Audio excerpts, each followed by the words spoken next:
Gravando, vamos lá. Primeiro grupo, quem começa, como o Ranieri disse, só uma parte do grupo vai falar. Boa noite. Boa. Eu Boa fiquei noite. com a definição do toyotismo, né? Que Justo. ele tem um modelo de produção industrial que também é conhecido como sistema flexível, É. ou até mesmo pós-Fordismo. Uhum. Ele surgiu na fábrica da Toyota, no Japão, e está relacionado com a terceira revolução industrial, que também é conhecida como Revolução Técnico-Científica Informacional. Ele surge após a crise do Fordismo, com a estratégia bem oposta ao antigo modelo, adaptando a produção à qualidade e demanda. É. Mais alguma coisa, Claudinete? Segue com Letícia agora, professor. Vamos, Letícia. Vamos lá, professor. Boa noite. Tá me ouvindo bem? Vamos. Boa. Todo mundo. Vamos lá. Eu vou dar uma iniciada no toyotismo, certo? Vou começar a introduzir, o pessoal vai desenrolando aí. Ok. Vamos lá. O toyotismo também é conhecido como acumulação flexível. É um modelo de produção industrial idealizado pelo Eiji Toyoda, que foi difundida pelo mundo em 1970, após sua aplicação na fábrica da Toyota. O modelo tomou assim o início depois que o Eiji Toyota foi visitar algumas fábricas norte-americanas a fim de melhorar assim, o seu conhecimento sobre a produção das fábricas, como era fabricada. Lá, quando ele chegou, ele se deparou com empresas gigantescas, com grandes estoques, grande produção. Só que não era a realidade do Japão naquela época, pós Segunda Guerra Mundial, certo? Estava num período meio complicado com o pessoal lá, que eles estavam ruins economicamente e outra que não tinha tanto espaço para poder estocar mercadoria, como eu posso dizer, para produzir em massa, certo? E outra, que ele não tinha um mercado com grandes consumidores naquela época, por conta já da economia. Então, foi aí que o Eiji Toyota, ele começou a idealizar o sistema de produção se adequando à sua realidade. Ele visava a redução do desperdício, uma produção adequada para o consumo dele, e por conta dessa economia que estava bastante abalada, ele fazia também uma produção para uma redução de custo e para aumento de lucro, certo? Que vai casar exatamente com uma das suas características, que é a flexibilização da produção, que onde a estocagem dos produtos é feita de acordo com sua demanda, certo? Quando a procura por um determinado produto, ele é maior, aquela mercadoria tem bastante procura, ele aumentava a sua produção, certo? E do mesmo jeito, quando estava diminuindo aquele interesse pelaquela mercadoria, o pessoal não querendo tanto comprar aquela mercadoria, eles diminuíam, já para reduzir custos e diminuir a quantidade de estoque. Então, já é diferente do Fordismo. O Fordismo, ele fazia uma produção em massa. Então, ele produzia mil quantidades daquele produto, e era tudo padronizado. Já no toyotismo, não. Era diferente, que ele fazia de acordo com a demanda, de acordo com o que o pessoal, o mercado estava querendo. Então, ele poderia fazer um produto mais na frente de melhor qualidade do que aquele que ele fez mês passado. Já era um produto mais atrativo para o cliente e começava a aquecer o mercado dele. Mas para esse sistema dele funcionar perfeitamente, ele teve que montar um sistema, como eu posso dizer, de logística, tanto de transporte e de comunicação, que fosse perfeitamente, que casasse perfeitamente para continuar essa produção dele, já que na China ele fazia o principal e as coisas menores ele terceirizava. Foi quando surgiu a terceirização, certo? Que o pessoal vai falar agora em seguida, que continua com o meu amigo Ranieri.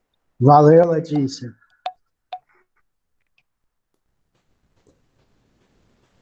Na verdade é Márcia Felipe agora. Márcia Felipe. Desculpa, eu pensei que era Ranieri.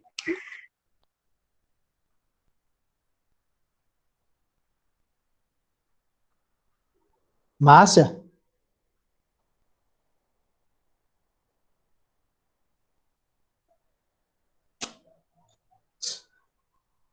Meu Deus, calma.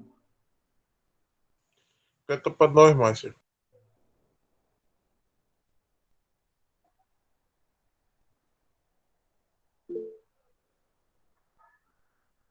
Ok, Márcia. Estão indo bem, viu? Não fiquem nervosos e nervosas.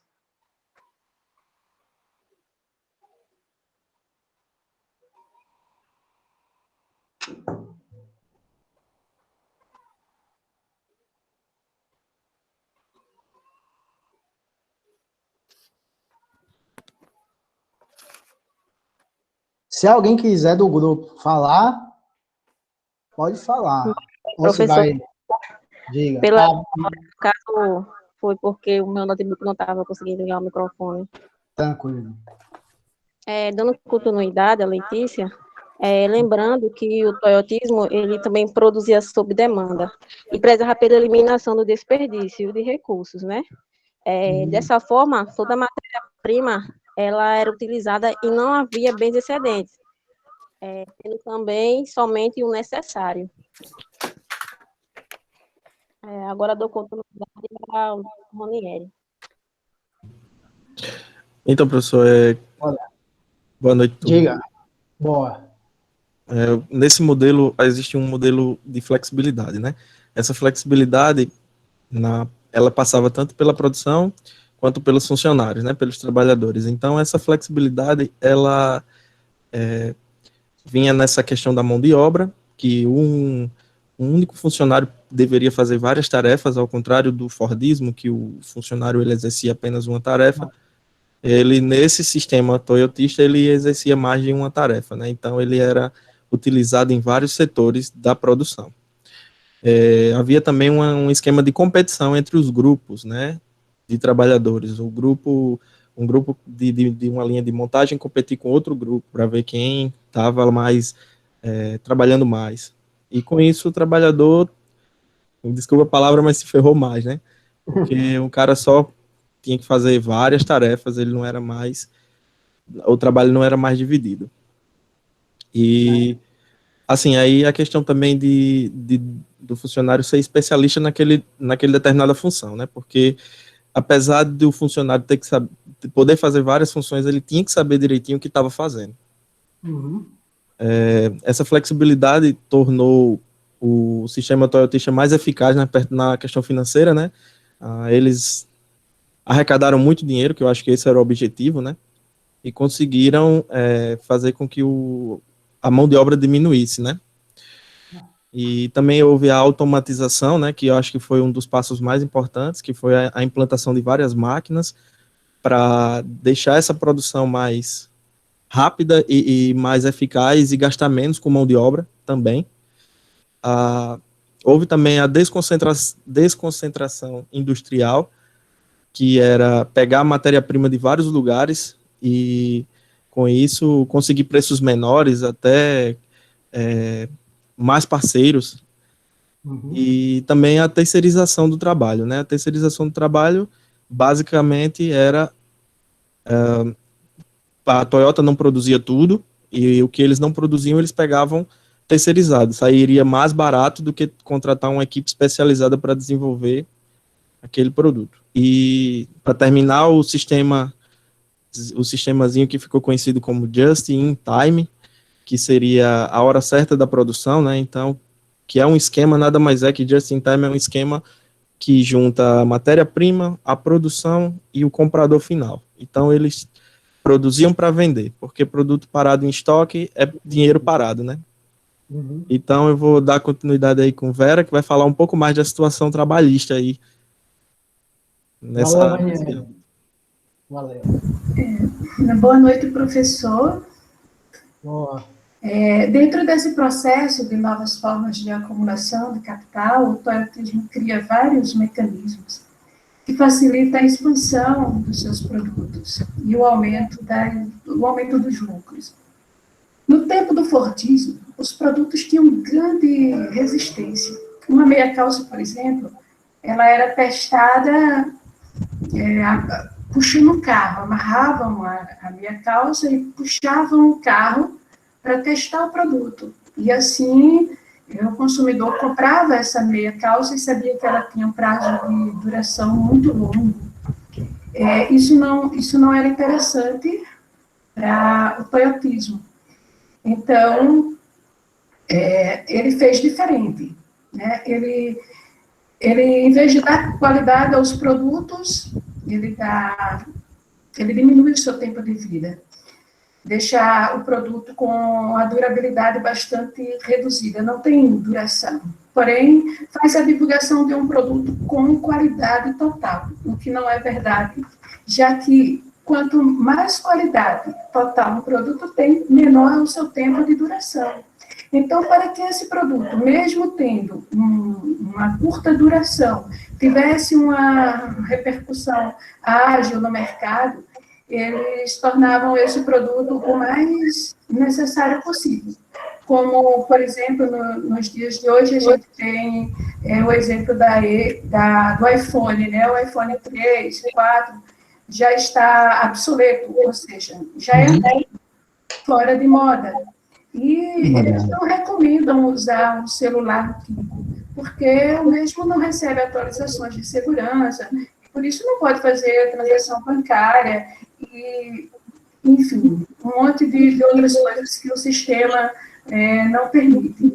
E assim, o consumidor é obrigado a comprar um novo aparelho, como hoje tem aí o 11, o 12, eu não entendo muito desses aparelhos, mas sei da existência de cada um deles.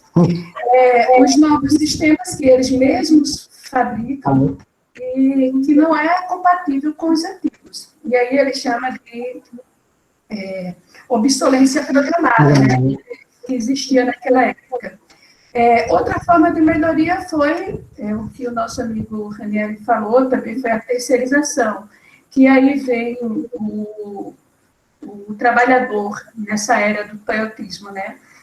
Com essa terceirização, entre outros projetos que eles criaram, a terceirização, ela implica até hoje, né, na redução de empregos, aumenta o tempo de serviços temporários, e isso foi e é muito ruim para o trabalhador, que não tem nenhum direito dentro desse novo modelo, ele não tem nenhum direito, nenhuma garantia.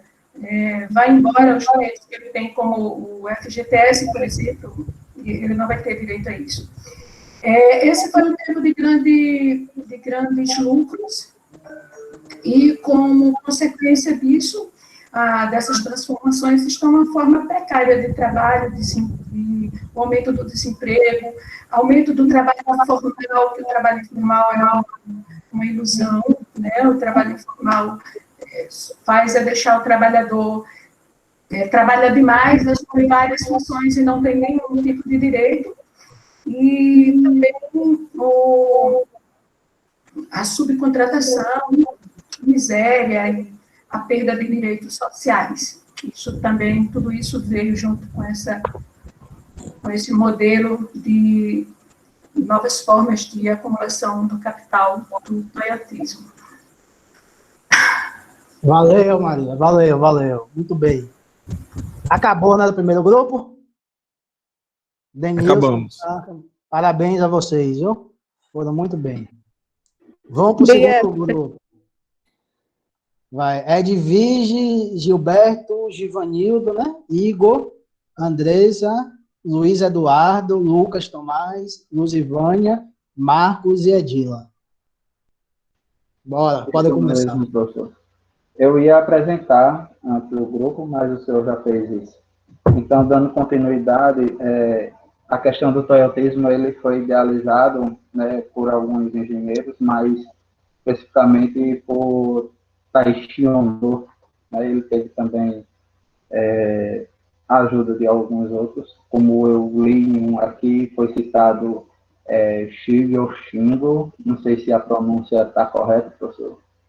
Sem problema, Eiji não. Toyoda, né? E esse modelo, ele foi um modelo produtivo, foi desenvolvido entre os anos de 1948 e 1975, nas fábricas das montadoras japonesas de automóveis da Toyota. Então, por isso que foi herdado do nome Toyotismo.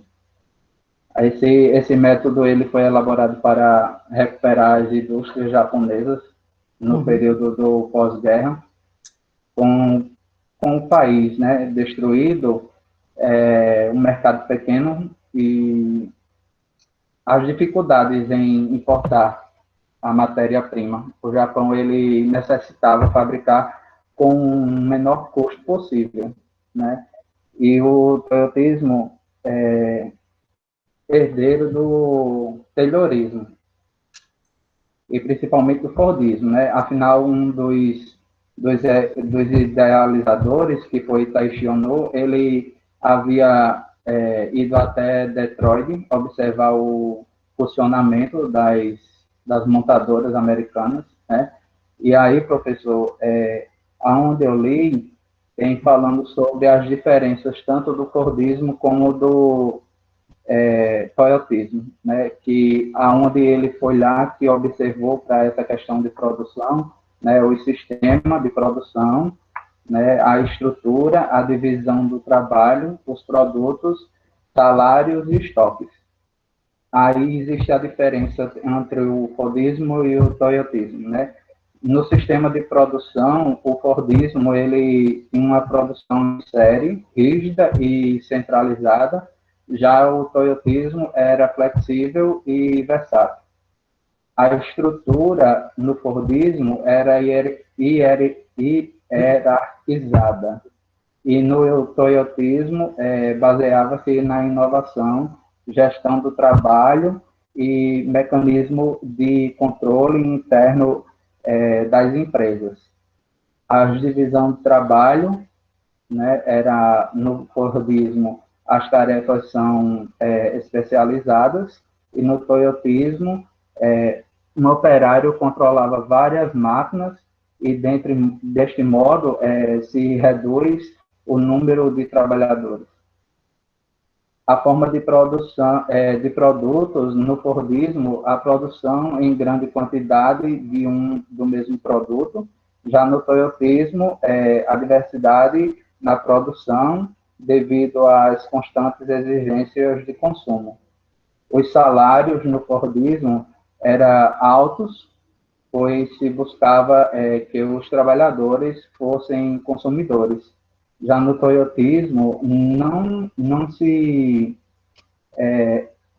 respalda em altos salários, mas sim em prêmios pela produtividade. E os estoques, no Fordismo, sempre há produtos no estoque, né?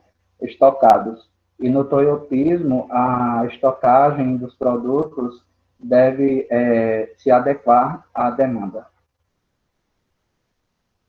Muito bem, Ivanildo. Muito bem. Valeu. Lucas agora. Boa noite, pessoal. Dando continuidade aí, as empresas que se encontravam nessa categoria de complexo produtivo, toyotista, inclusive as terceirizadas, elas tinham uma estrutura horizontalizada. Como a gente viu aí, essa estrutura ela era focada principalmente na flexibilização da produção, ou seja, não existia, o toyotista não tinha aquela visão de estoque cheio, como a gente viu aí, os outros colegas explicaram já esse conceito de flexibilização da produção. Eles tinham autonomia, os empregados tinham autonomia de tomar suas próprias decisões. Apenas um empregado ficava responsável, muitas vezes, por comandar várias situações na empresa, né? Apenas 25% da produção é feita realizada na fábrica toyotista. Isso significa uma tendência que vem aumentando cada vez mais. Devido a isso, dá uma prioridade que se chama a teoria do foco. Ou seja, o que era produzido em um espaço de produção começa a ser transferido a terceiros. Ou seja, isso dá o início às firmas terceirizadas. As firmas terceirizadas, como a gente viu aí, eles achavam, assim, no pensamento deles, que traria uma redução de custo para a empresa. E não é o que a gente vê hoje. A gente vê hoje, o desemprego hoje está cada vez mais alarmante, né? E isso aí, muitas pessoas, vários pensamentos de que isso é consequência do toyotismo. E outra coisa que me chamou muita atenção era que essas pessoas terceirizadas, esses trabalhadores, eles eram praticamente, podemos dizer, podiam ter um serviço quase escravo, porque eles trabalhavam várias horas de serviço e para níveis altíssimos de produtividade.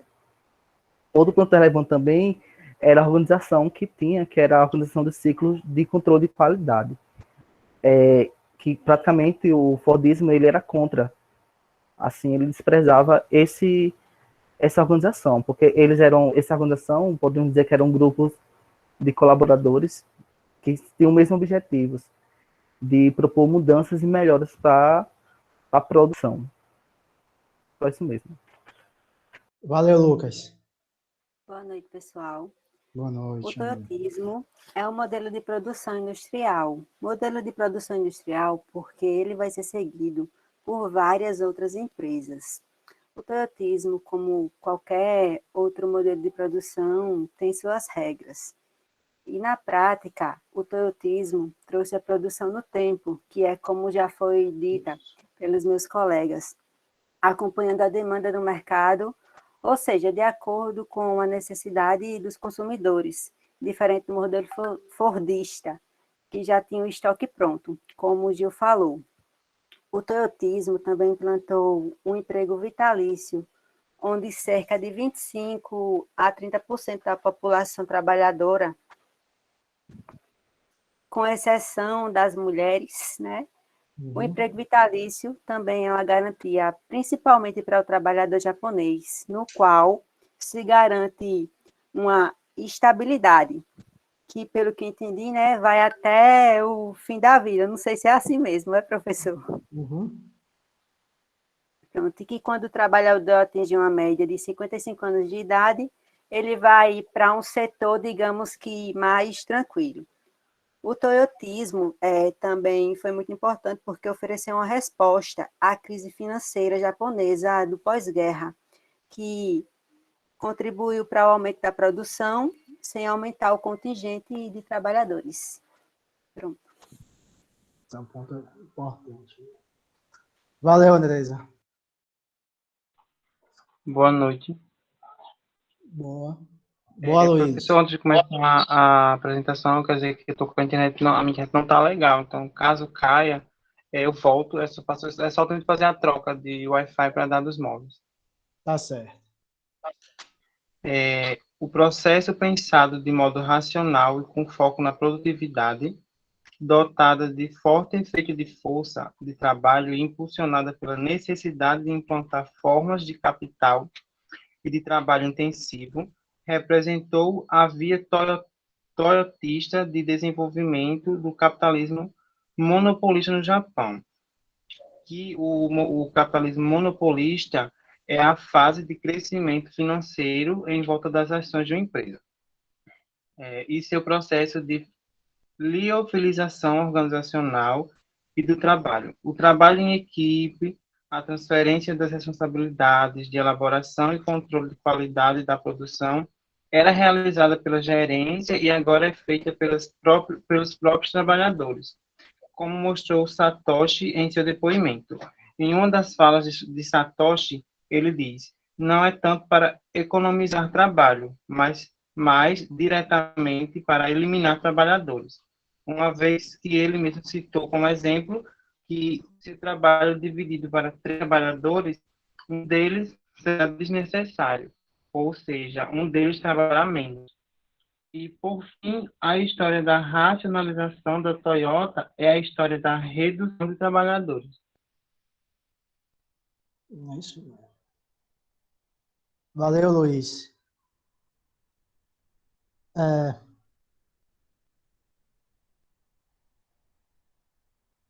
Igor tava procurando entrar, mas Igor não apareceu aqui. Não sei. Faltam Gilberto, Luzivânia, Marcos e Adila. Vê se Igor reaparece. Quem é o próximo desses 4, né? Cadê Gilberto? Tá aí? A próxima é de Vigis. Ah, tem a de Virgis. A de Virgis. Eu vou dar continuidade. Era Igor, mas como ele não está, eu vou continuar. Ele está tentando entrar, vou ver se ele consegue. Eu falei lá no WhatsApp do grupo. Falei com ele. Só que ele não apareceu, não. Ele não apareceu aqui para aceitar. Então vamos prosseguir. Lá, continua aí, vídeo. O parágrafo que eu fiquei fala sobre a expansão do trabalho part-time, que quer dizer trabalho meu período. Fala também sobre o crescimento de trabalhadores imigrantes, que são chamados de DKCI. Eu não sei se é assim que se pronuncia. DKCI. Eles executam trabalhos multifuncionais, aí com mais de uma função, tendo tendência ao aumento de exploração de força e de trabalho. Aí fala também sobre a transferência para o toyotismo, que foi na década de 70. Foi aplicado inicialmente no Japão. Eles têm a produção de acordo com a demanda, são produzidos apenas necessários, reduzindo os estoques ao mínimo, gerando ganhos para a fábrica. Um ponto de vantagem é menos mão de obra desnecessária por conta do avanço da tecnologia. E a desvantagem é que gerou a diminuição dos postos de trabalho e, consequentemente, aumentou o desemprego. Muito. Valeu, Adviges.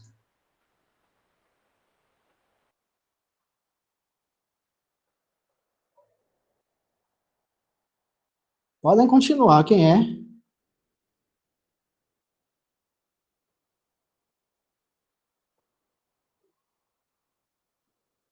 Gilberto, é você. Gilberto? Gilberto não tá, não. Ele tava, né? Sumiu. Eita. Então fica a Luzivânia, Marcos e Adila. Bem, agora Marcos sou eu. Tá aí? Boa noite, pessoal. Boa. Boa noite. No caso, seria Gilberto. Então, eu vou dar uma continuidade e complementar o assunto, o meu assunto, né? E uma introdução do que ele iria falar. Com a vigência do neoliberalismo, desenvolvido em 1970, doutrina que sua finalidade era a absoluta liberdade de comércio, de mercado e restrição à intervenção estatal sobre a economia. O neoliberalismo favoreceu a adaptação de elementos do toyotismo no Ocidente. Então, entre as décadas de 70 e 80, o mundo capitalista ocidental desenvolve técnicas similares ao toyotismo, ocorrendo o avanço capitalista no Japão. Em meados de 1970, a General Motors inicia seus contatos com o Círculo de Qualidade, que também é conhecido como CCQ, Círculo de Controle e Qualidade, que foi criado em 1962 no Japão. É um conjunto de colaboradores que visam buscar qualidade em suas organizações.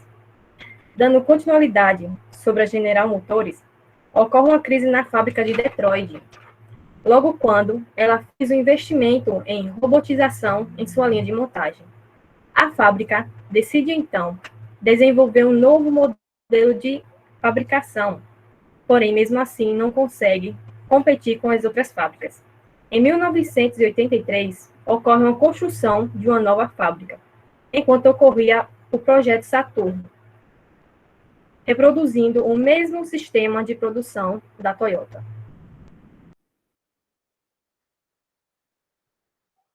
Professor? Valeu, Luzivânia. Valeu. Igor já entrou na aula, viu? Bora lá, Igor. Vamos sim. Simbora. Posso começar? Pode.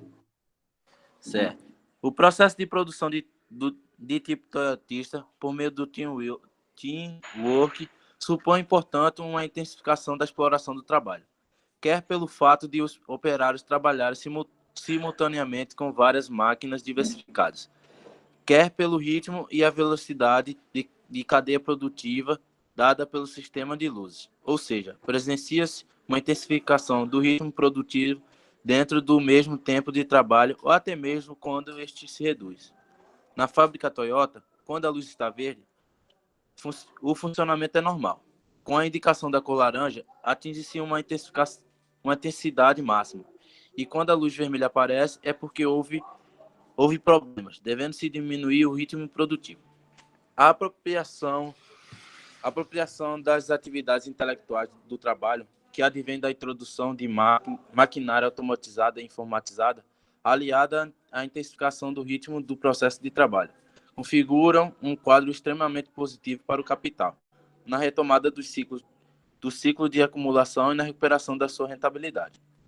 De modo que, similarmente ao Fordismo vigente ao longo do século XX, mas seguindo um receituário diferenciado, o toyotismo reinaugura um novo patamar de intensificação do trabalho, combinando fortemente as formas relativa e absoluta da extração da mais-valia.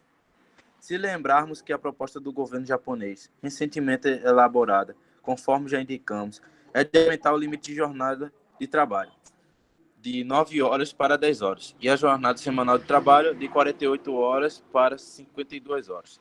Teremos um claro exemplo do que mencionamos acima. Pronto, essa foi minha parte. Sim. Agora é Marcos e Edila. Ou, e Edila não, né? Ou, né? Edla, Marcos. professor. Como é? Edla. Edla. É porque Edla? era para ter. Isso, Edla. Era para ter um acento, só que, né? Na hora do meu. Registraram errado. Aí ficou Edila. Enfim. Boa noite. Boa noite, pessoal, para todos aí. Eu vou dar continuidade falando sobre a robotização que teve um desenvolvimento da GM. Vamos lá, estou meio nervosa assim. De acordo com o desenvolvimento dessa experiência da GM, houve uma associação entre empresas como a Isuzu e a Suzuki, em 1983, que realizou um joint venture, que é mais ou menos uma estratégia comercial, até mesmo uma união de empresas, que com a própria Toyota, para produzir um carro de pequeno porte na Califórnia, onde a tecnologia não era tão avançada. Depois que obteram o resultado, viram que houve bastante prejuízo com a utilização dos robôs, sendo que nos Estados Unidos estava ótimo o lucro sem introdução de robôs. A conclusão dessa experiência da GM mostrou que a utilização de alta tecnologia implantou vários pontos negativos, mostrando mais complexidade do que parecia. Portanto, resolveram abandonar todo o projeto e investir mais em recursos humanos e qualificação em equipe, reconhecendo que não adiantava colocar robôs e tecnologia avançada sem qualificação e sem preparação. Aí fica com Marcos agora. Boa noite. Boa noite, professor. Boa noite aos colegas. Satisfação. Dando continuidade ao que ela estava falando, essa política da GM preservou algo em torno de 36% a 37% do mercado americano, o que não trouxe uma grande faixa lucrativa. Já no mercado europeu, a presença ela tornou-se mais agressiva. Ela ficou à frente da Ford Europa e da Renault, e ficando abaixo da Volkswagen, da Fiat e da Peugeot. Então foi utilizando essa trajetória, oscilando nas primeiras fases, que mais para frente, com as correções, a GM introduziu novos processos de trabalho nas unidades, usando como base o modelo japonês, O modelo japonês é o famoso toyotismo, que tinha como objetivo desenvolver uma ideia que aumentasse a produtividade e a eficácia, mas sem perder a qualidade. A assimilação do toyotismo vem sendo utilizada por quase todas as grandes empresas do setor automobilístico, mas também em outros setores, como o setor industrial e o setor de serviços, tanto em países centrais como em países de industrialização intermediária, na Inglaterra, onde o experimento Ai, toyotista nervosíssima associou-se... estou. Já. Pelo menos a minha parte. Onde o... O microfone, Edula. Pronto. Pronto. Na Inglaterra, o experimento toyotista associou-se ao neoliberalismo, vigente no Reino Unido desde a derrota de Labour-Party, que é um partido político daquela região, que é o Partido Trabalhista, em 1979. Professor, é isso. A gente falou aqui sobre um assunto da página 56 a 61. Eu quero agradecer aí a atenção de todo mundo. E se eu quiser frisar alguma coisa que por acaso a gente tenha esquecido, fica à vontade também, só para complementar o assunto. Um abraço. Vamos lá, gente. Valeu. Que horas são? Já vai acabar as horas. Parabéns a todos e a todas. Agora eu quero chamar a atenção de Marcos, agora que foi o último a falar, e de Igor. Vocês perceberam que, apesar dos pesares, das dificuldades que todos os outros membros, tanto do seu grupo, Marcos e Igor, quanto do grupo 1, elas fizeram a apresentação com aquilo que eles entenderam do texto. Errado ou certo? Meu pedido foi esse. Você, Marcos e Igor, vocês leram o texto. Vocês não pegaram parte do texto e tentaram explicar com suas próprias palavras. Não. Vocês literalmente pegaram o texto e leram. Eu já li o texto. Qual o sentido? Eu falei, não estou aqui para avaliar se a interpretação de vocês está correta ou não. Estou aqui para avaliar a participação, o esforço de vocês em tentar entender, o esforço de vocês em lerem, o esforço de vocês trabalharem aqui. É isso minha avaliação. Se está certo, não vou fazer perguntas sobre isso, não vou fazer avaliação se a interpretação está certa, está correta. Minha única avaliação é isso. Então, infelizmente, Marcos, não sei o que eu vou fazer, se eu vou pedir para vocês fazerem uma avaliação escrita ou se vocês vão para outro grupo. Porque vocês leram. É porque eu fiquei sabendo que era para ler, mas eu resumi tudo, estudei. É por isso que eu li. Vocês leram, Igor. Vocês leram. Eu fiquei sabendo que era para ler, por isso que eu li. Mas não era para ler. Aí, eu resumi tudo aqui. Não, Igor, vem cá. Qual é o sentido, Igor? Me desculpe. Mas qual é o sentido de eu passar um trabalho na equipe para vocês lerem o texto?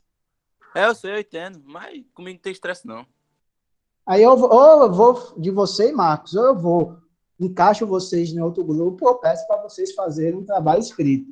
Aí eu me comunico com vocês lá na sala de aula, no grupo. Não era para ter acontecido isso.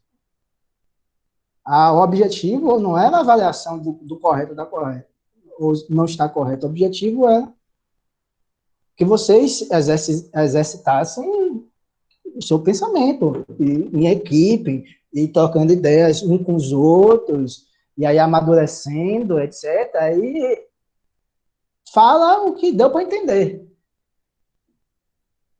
Porque eu não tinha dado esse assunto anteriormente, então eu não vou cobrar uma coisa que eu nem tinha dado um assunto. Queria ver como é que está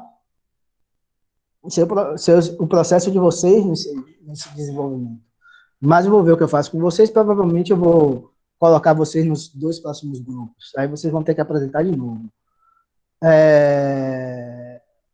Com relação a todos os outros, foi uma participação boa. Não tem, era isso que eu queria mesmo de vocês. Né? Uma participação em leitura, vocês leram o texto, né? Procuraram fazer essa interpretação, essa compreensão do texto, e era isso que eu queria. Eu fiz minha interpretação, mas sendo que eu fiquei sabendo, eu acabei lendo. Só aí, não faz sentido, né? Mas vamos lá. Esse capítulo do totismo, isso depois a gente conversa. Eu vou agitar vocês no grupo. Qual é o sentido dessa análise de Carl Antunes? O sentido dessa análise de Carl Antunes está baseado naquilo que a gente falou na aula passada sobre o processo de crise do modelo terrorista fordista, né? Crise e uma baixa lucratividade média do sistema capitalista em todo o mundo. Então, você tem que fazer o seguinte, qual é a lógica? A lógica que, de todas as pessoas que falaram nesse trabalho, qual é a lógica, qual é a característica comum a tudo que vocês falaram? O movimento do capital em direção ao toyotismo sempre buscou a redução de custo.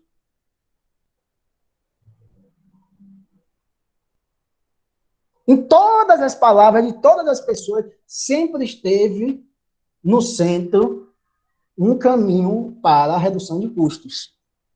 E esse caminho para a redução de custos é um caminho que necessariamente significa, se corta o custo de um lado, tendencialmente se pode aumentar a lucratividade de outro. Não é tão simples assim, mas é a lógica mais ou menos que funciona. Né? Você corta gasto, principalmente na força de trabalho aqui, para aumentar a lucratividade de quem é o dono da empresa. Então, a lógica do toyotismo é toda essa.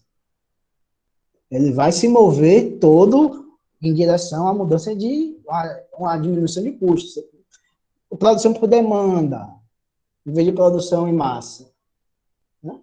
Essa empresa pode falar, professor, produção de demanda não reduz o custo da força de trabalho, reduz, né? Porque trabalho, redução de matéria-prima por matéria-prima, quem produz foi alguns trabalhadores que produziram também. Então, toda a fruta do trabalho humano, né? Então, você diminui isso. Há a tendência com o desenvolvimento das novas tecnologias da informática que elas ocupam um papel mais central na produção, ou, no melhor dos casos, ela expulse uma parte da força de trabalho das fábricas, né? Significa o quê? Diminuição da força do custos. Né? Just in time, ciclo de controle de qualidade, ciclo de controle de qualidade total, etc. Olha, você é trabalhador de uma determinada empresa. Além de você produzir aquela mercadoria, você está trabalhando enquanto o quê? Enquanto supervisor. Porque você está supervisando se aquela mercadoria está de acordo com o nível de qualidade. O que é isso? Cortar custos. Você não vai precisar pagar mais nenhuma pessoa que fique só supervisionando aquela produção, porque os próprios trabalhadores produtivos vão fazer isso. Aí você tem a questão da terceirização.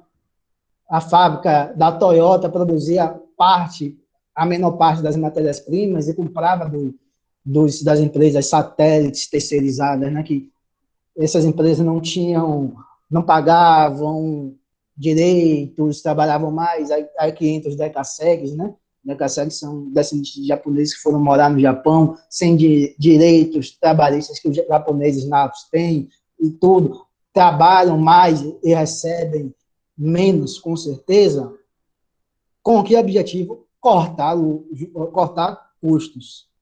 Né? O estado de bem-estar social, ele é suplantado pela lógica do neoliberalismo, do estado neoliberal. Com que sentido? Cortar gastos sociais, ou seja, cortar custos também, não só para os gastos sociais, né? Para os gastos que beneficiam toda a classe burguesa, continua, né? Então, todo esse... A gente pode resumir que tudo isso é uma tentativa de, lógico, recuperar os níveis da taxa de lucro anteriores a esse período. É esse o que Ricardo Antunes está compreendendo, esse novo movimento.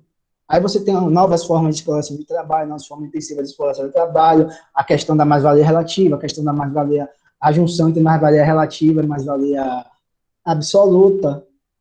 Então você tem todo esse momento. Para o quê? Para voltar a um nível, quem sabe, né, daqueles 30 anos gloriosos, que até agora não voltou.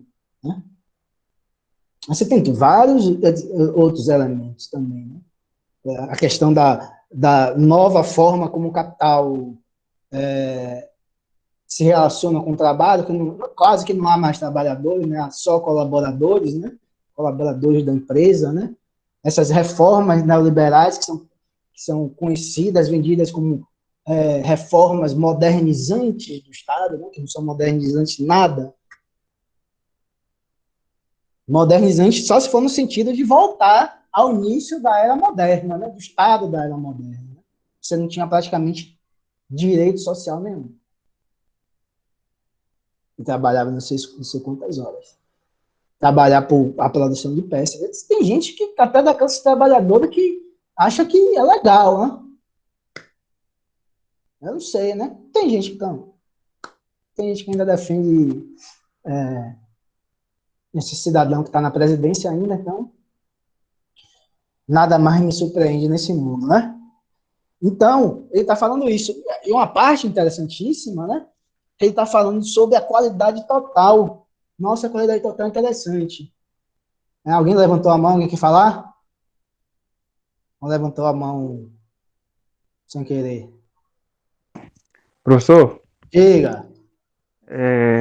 Desculpa ele estar interrompendo aí, mas como é que vai ficar os assuntos do grupo 3 e 4? Não, eu vou colocar isso amanhã, lá no sala de aula. Tá bom, então. Tá certo? Era só. Obrigado. Não vai passar de amanhã, fique tranquilo. Mas essa mesma lógica de apresentação, viu? Você viu que não tem mistério nenhum, não fiquem com medo, não tem nada demais. Né? E aí ele fala algo interessantíssimo, né? Quando ele fala sobre a qualidade total, né? Que é apregoada, não, qualidade total, etc. Você tem a qualidade total que existe juntamente com a tendência decrescente dos valores de uso das mercadorias.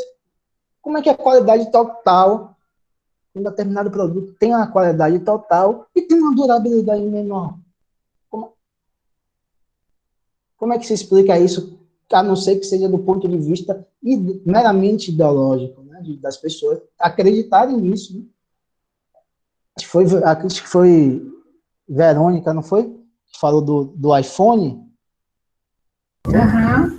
Tem gente que acredita que o iPhone 12 agora, não sei nem onde é que está, nem me interessa.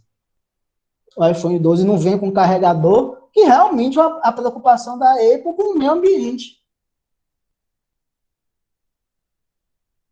Agora, se a preocupação da Apple com o meio ambiente, ela desce um desconto, né? Se você vai comprar sem carregador, se vem sem carregador do lugar que você compra, que ela descontasse o dinheiro do carregador que não está vindo. Por que a Apple não faz isso?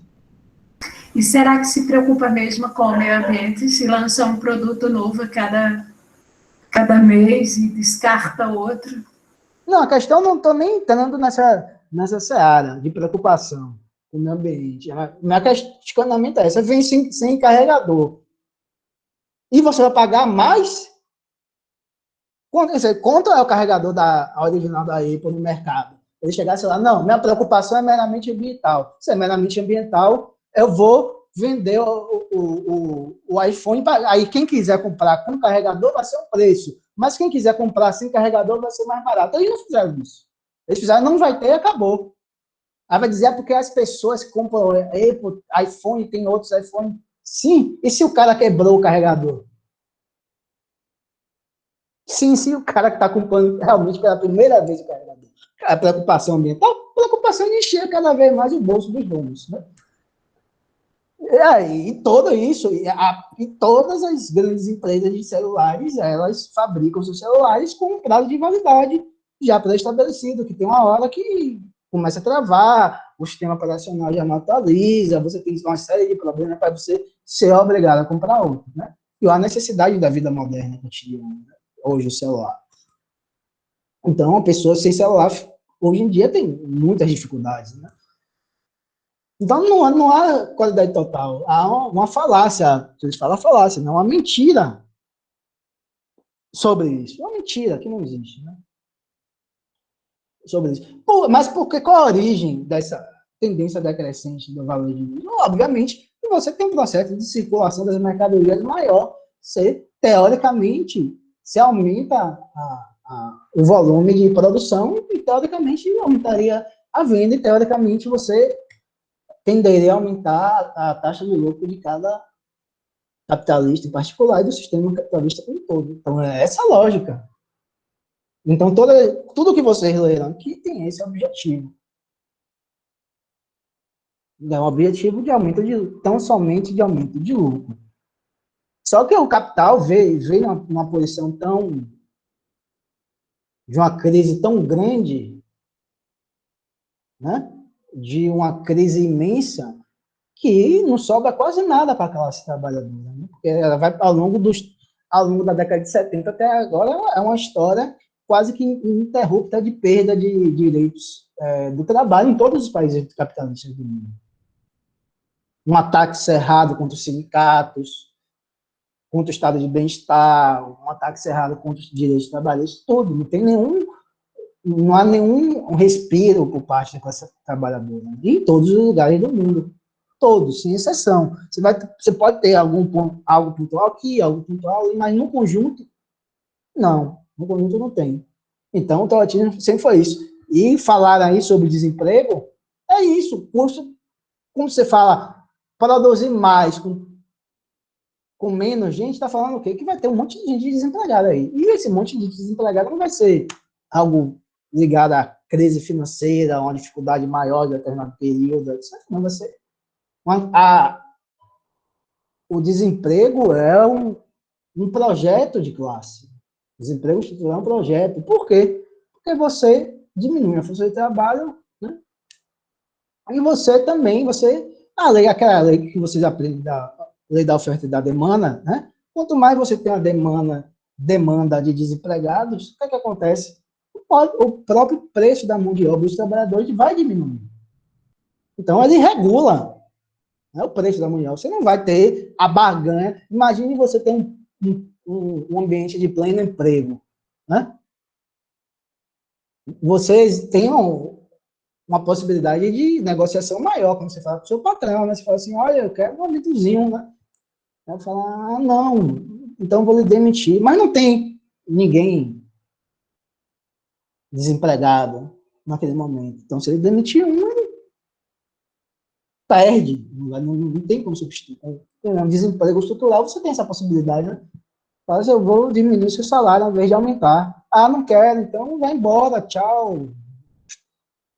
Passe no RH, que tem milhares aí de trabalhadores desempregados. Então, essa é a lógica.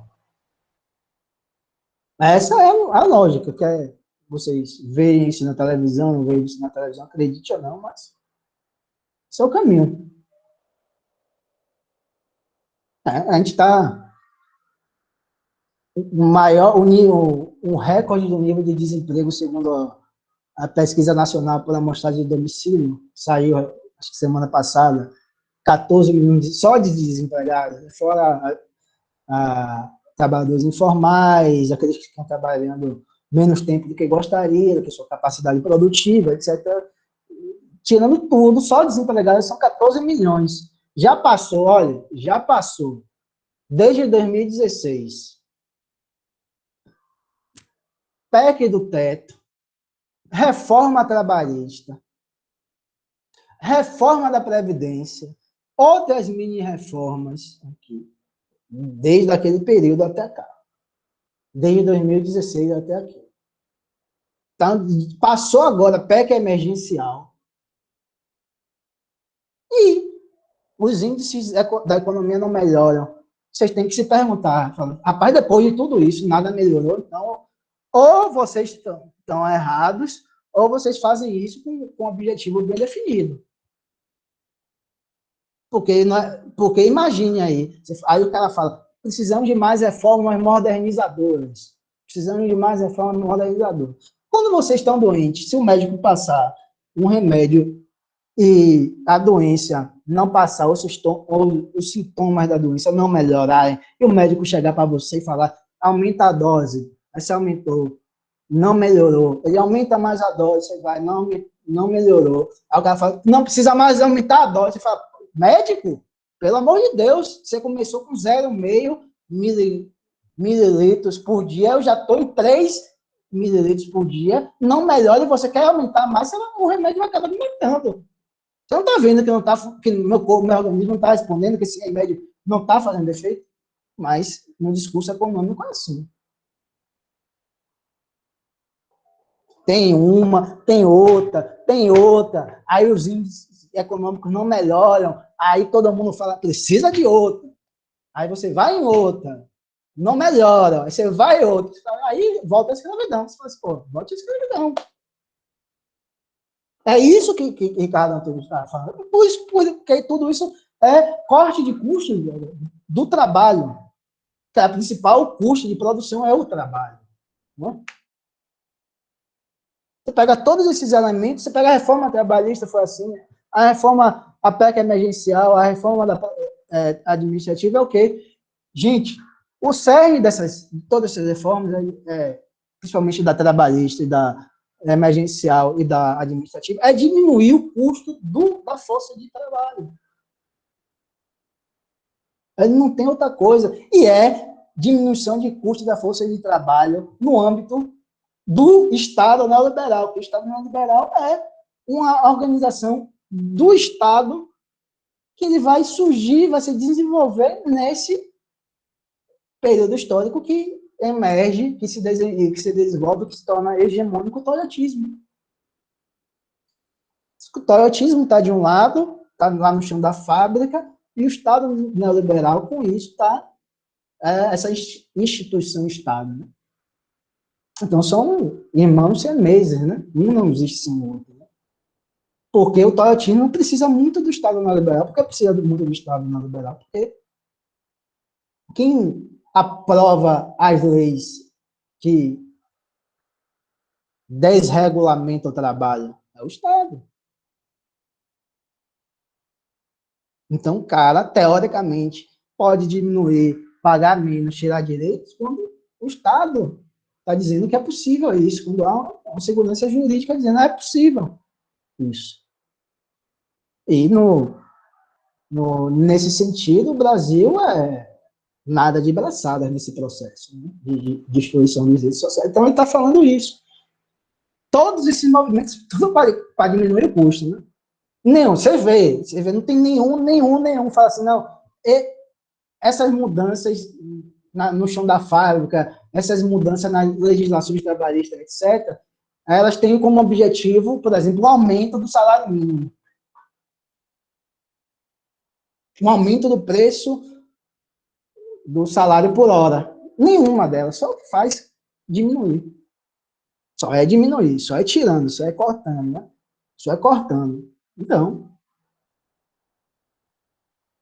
de uma hora você tem que parar para pensar se é isso mesmo que eles estão vendendo. Né? Então, o Ricardo Antunes está falando isso, está falando, olha, por trás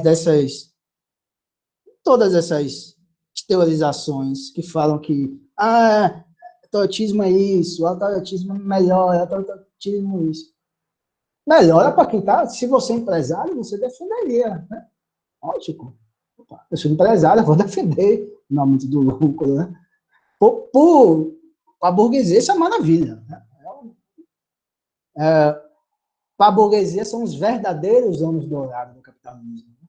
Porque os caras estão lucrando absurdamente. Então, é isso. Saiu na lista da Forbes agora, né, que em 2020 o Brasil teve, acho que 11, não sei se foram 11 ou 15 novos bilionários, né, brasileiros. No momento, 11, né? Já. 11 novos bilionários. Isso não diz algo a vocês? No momento de pandemia, todas aquelas políticas de Paulo Guedes para cortar salários e jornada de trabalho para evitar a demissão, realmente era para evitar. Realmente não teria outra alternativa? Ou só teria essa alternativa de cortar salários? Será que o Estado não poderia incentivar, subsidiar o pagamento dos trabalhadores? Será que não precisava? Ou será que era só uma justificativa para os empresários cortarem mesmo o salário deles, para que desse corte eles absorverem enquanto uma fonte extra de lucro? Né? Não é verdade? Porque, imagine, né? Enquanto as milhares de pessoas estão morrendo só com a doença, estão morrendo de fome, estão com a dificuldade de ter o que comer, e 11 bilionários, novos bilionários no Brasil, surgem no Brasil em 2020. Ah, não venha me dizer, pessoal, você está com inveja, eu estou com inveja. Eles que têm inveja da gente, né? Porque nós, eu tenho sempre que lembrar vocês, já vou terminar a aula que a gente já passou, somos nós, classe trabalhadores, que produzimos a riqueza do mundo. Não são eles, somos nós. Sem força de trabalho, não há capitalismo. É essa a lógica. Não inverta, não é o capital que produz, o capital não produz nada, quem produz somos nós. E lembrando, né, professor, que aumentou de 9 para 27 milhões de pessoas na pobreza, né? Em 6 meses só. Um absurdo isso, um absurdo. Aí vocês nunca esqueçam isso, viu? Não é o patrão de vocês que tem a benevolência de oferecer trabalho para vocês, não. É sem vocês é que ele não tem dinheiro, é diferente, né? Porque nós podemos nos virar, né? Nós tivemos os meios de produção, se vira. E eles não. Então, essa lógica é inversa. Eles que precisam de nós, né? Por que essa brigalhada toda contra o lockdown de Bolsonaro? Por que isso? Não é o capital que produz? Quando vocês veem a administração, a economia, etc., o que o capital produz, que o empreendedor produz, por que essa resistência toda de Bolsonaro como lockdown? Por que essa resistência toda dos grandes empresários brasileiros para não parar a produção? Não é o capital que produz, não são eles que produzem riqueza? Você não vê nas manchetes, Bolsonaro teve reunião com 20 empresários que respondem por, sei lá, 40% do PIB brasileiro. Eles respondem por nada, rapaz. Quem produz é a gente. Mas por que eles são contra? Não é isso? Vocês já se perguntaram isso quando você lê? Por que essa resistência toda? Porque quando tem algum tipo de greve, eles vão logo para o TRT, para julgar determinada greve como ilegal ou não. Se eles não se produzem, eles que produzem a riqueza que eles vivem falando. Os empreendedores, os milionários, os bilionários que produzem tudo. E que eles querem botar todos nós para a fila da morte, para pegar essa doença e todo mundo morrer. Não são eles que produzem, é eles que se virem. Né? Vocês veem que é o ideológico, e é isso que Ricardo Tunes está tentando mostrar. E que Marx tentou mostrar. Algumas pessoas não acreditam, etc., mas fica para outra. Então, dou parabéns para todos. Era esse o objetivo, viu? Independentemente de vocês estão falando, interpretando certinho, etc., etc. Não era esse o objetivo, era o objetivo mesmo de vocês conversarem entre si, produzirem e falarem. Né? Falar o que entendeu, o que não entendeu, perguntar isso. O processo de aprendizagem é esse. Ninguém nasce sabendo. Também já falei, como eu disse, eu já falei muita besteira do longo no processo. Aí, Marcos e Igor, eu vou colocar vocês no grupo 3 e 4. Agora não é para ler, pelo amor de Deus, o texto. Né? Então, vocês foram muito bem. Gostei muito mesmo. Muito, muito do esforço de vocês. Uma leitura, que é uma leitura que vocês não estão familiarizados. Gostei muito. Então, vou nessa, que já está acabando, já está 9h10, né? 9h10. Anderson não está aqui, né? Porque se Anderson tivesse aqui, ele já estava... Termina, professor, termina, né? Mas vamos nessa. Aí, gente, se cuidem, viu? Boa quarta para vocês. Final de quarta, né? Boa quinta. Sexta, final de semana, a gente nos vemos na próxima quarta-feira. Aí eu boto todas as coordenadas do grupo 3 e 4 lá no mural de vocês olham. Mas vai ser a priori não, é o mesmo esquema de hoje. Para quem não apresentou, quem não deu o grupo, estava no grupo 3 e 4, vai ser essa mesma lógica de apresentação. Viu? Tranquilo? Foi tranquilo? Teve alguma dificuldade? Foi tranquilo. Obrigada pelo texto de Paulo Freire. Valeu. Muito bom, viu? Tranquilo. Então, não teve maiores sustos, não teve nada, né? Ainda bem. Aí a gente vai ficando por aqui, gente. Desculpem passar desses 20 minutos, mas é porque eu falei alguma coisa, né? Da lógica de Ricardo Antunes, mas Novamente agradeço a vocês e parabenizo a todos e todas